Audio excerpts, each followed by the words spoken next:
Hello everyone, welcome back. Today we're going to be explaining Deadpool's daily quest.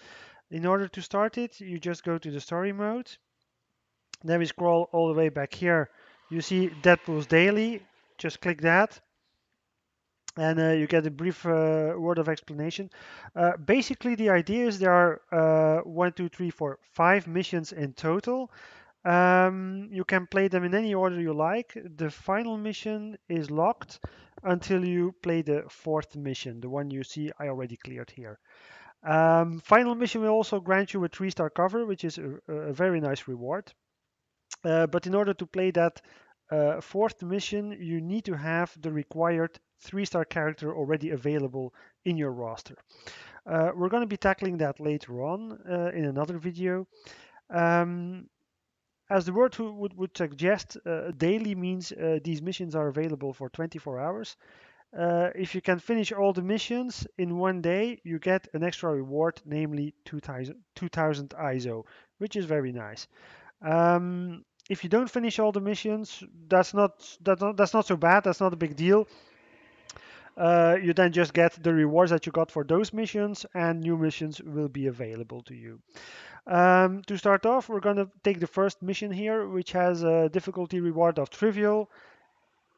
And usually in those missions, you get 2 grunts and 1 main character. The reward you can get is 500 ISO. So we're going to get started here. And as you can see, you can only play these missions with 1-star characters. My 2 stars, 3 stars, 4 stars, and so on are all locked. I can only use a 1-star character, which is why in my very first video I suggested everyone to keep Juggernaut on your team. Because you don't need to have a full team of 3 heroes to play these missions. Uh, Juggernaut just by himself will be sufficient. If you get him to level 25, 26 approximately, he has 2400 health and he does very decent damage. So let's get started. Here we go. Usually what I do, I try to just focus on matching green tiles and red tiles, which are the only 2 colors that Juggernaut can use. Sometimes I don't have any matches I can make, so I just pick another color then. And I try to get the health of 1 grunt down by just matching tiles, like I'm doing here. If I get a chance to match a green or red, I will always prioritize that. If when I have enough greens, I just hit my special move. There we go. That does relatively decent damage and that clears the board a little bit. So sometimes that can help when you have countdown tiles bothering you. Just keep matching tiles here. Try to get that first grunt down to a certain level or beat him as quickly as possible. You see he's making a lot of nice matches there. Okay, another red one for me. Okay, now I have a full red one, and as you can see, that attack, I'll show you as soon as the computer is done, does 750 damage. That's not so bad. It does deal some damage to me as well, 375. But as you can see, with Juggernaut having so much health, that's not a big deal. So as soon as I have my red one ready, I pick the main protagonist, the main enemy character. I'm just gonna hit him with that, and as you can see, I could really get him down a lot. Matching some more tiles. There we go. Magneto is almost down. I see he can get a special move off here, but it doesn't do all that much damage. Enemies are not a very high level in these missions, so that's pretty doable. Let him make some matches here. Okay, here we go. There we go. Magneto is down. Now I'm going to focus again on the grunt. I already could damage quite a bit. Trying to get him out of the way by doing tile damage. Here we go. There we go. He's down.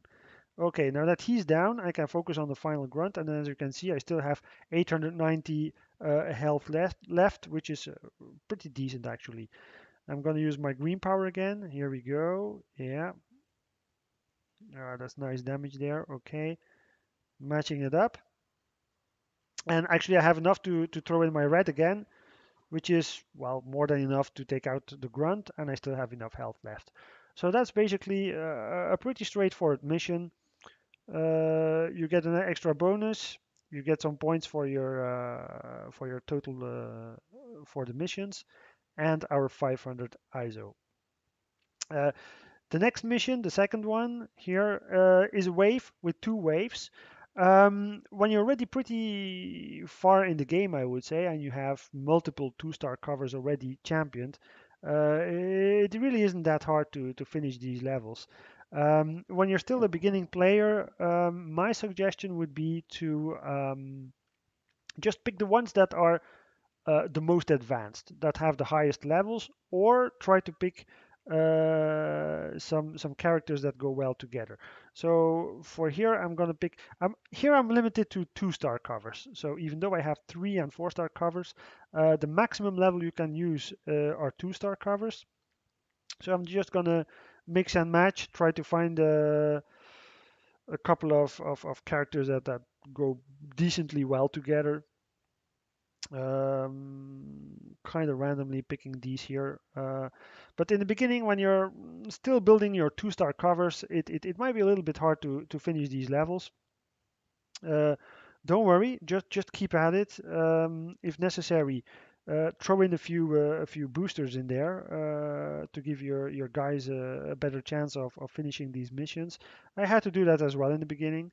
That's okay. That's not a big deal because the rewards in the Deadpool daily missions are pretty decent, especially in the beginning. I mean, you get a nice bump in ISO, you get extra covers and so on.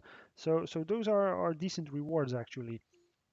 And as you can see, once your characters get high enough, it really starts to become child's play. You can basically just blast through the missions fairly quickly. Sure, you take some damage, but if you look at the health of my characters and the health of the enemies, well, there's really no competition here. Uh, the enemies we can get in these kinds of missions vary. Usually you will get a lot of grunt types again. Here they happen to be those ninja types. Sometimes you get those typical mafia type of guys. And on occasions you will get those sentry flyers. Those are very annoying. They constantly destroy whole rows of tiles, and it's very difficult to kind of create a strategy with those guys. I just try to damage them as quickly as possible. Uh, when there's a higher enemy level, usually he will come out in the second wave here, like here, as I stabbed at Doctor Doom. Level 45 is not an extremely high level, so it's definitely doable. But what I like to do is try to get him out of the way as quickly as possible. Here we go. Do some decent damage here. Throw this one on him. Bam, he's down. There will always be an extra grunt that will jump in. That's okay. Just keep going, keep damaging the enemy. There we go. But it all seems pretty easy now because my characters are decently high enough level. Um, and as I said, don't hesitate to use boosters if necessary. Don't get frustrated because you take too much damage or the enemy is too high a level. It's better to just use the boosters you have available in these kinds of missions because they will give you decent rewards actually.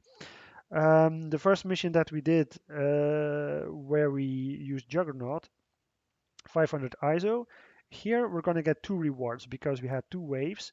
So the first reward is always ISO. So now I finished off the last enemy. We can check it out. Again, bonus points for my daily taco. And what do we get for the first wave? We get 200 ISO, and very interesting, for the second wave, we get a taco token. Short word of explanation about the taco tokens. When you go to recruit heroes, you have the taco vault. Now, there are two kinds of tacos, the sweet ones and the savory ones. As you can see, I've saved up quite a few savory ones already because I want to have a full taco vault. quick word of explanation about that. Here you can see 5 out of 300 tacos collected. That means that for this vault, I've been playing 5 days in a row. No, actually 3 days in a row, playing the Daily Deadpool, and I got some rewards because of that, right? So when you click the get your covers at the bottom left, so that's the taco token I won.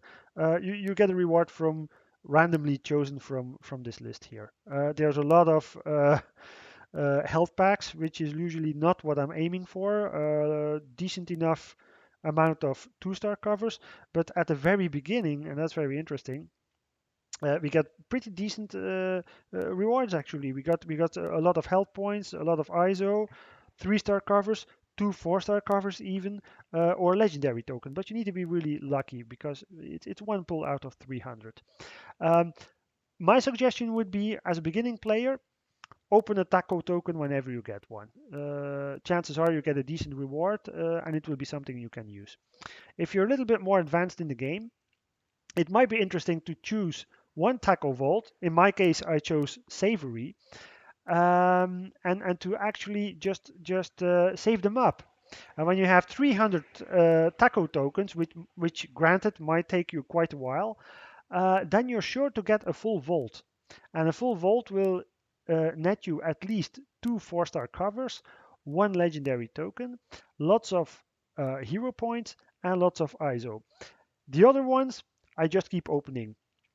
And I think once I have a full taco vault saved up, I'm going to start saving up my sweet taco vault tokens, so that I can alternate between the two. So since these rewards also alternate, usually it's 3 4 days sweet tokens, then 3 4 days savory tokens.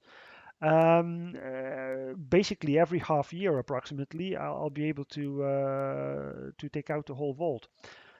It takes a while, but at least you're sure to get the better rewards or the best rewards also that way. But for a beginning player, anything is welcome to help you build your roster. So don't hesitate. Just click them to open them. We're going to open this one to see what it gives. There we go, a 2-star Captain America cover. That's nice. Okay, so that's it for today. Just a few quick recaps. Use Juggernaut for your first mission. Second mission, try to choose your best 2-star covers if you're a beginning player. Use some boosts whenever necessary, and don't hesitate to open your tokens that you get. As a little bit more advanced player, I would suggest just picking whichever 2-star characters suit your fancy for the second mission, and try to save up one of the 2 taco vaults so you can empty an entire vault. Next time we'll be tackling the other 2 missions, so mission 3 and mission 4, and in the third video we're going to take a shot at the final mission. Thanks for watching, catch you next time, bye. If you like this video, please hit the like button. If you want to see more, feel free to hit subscribe. Thank you.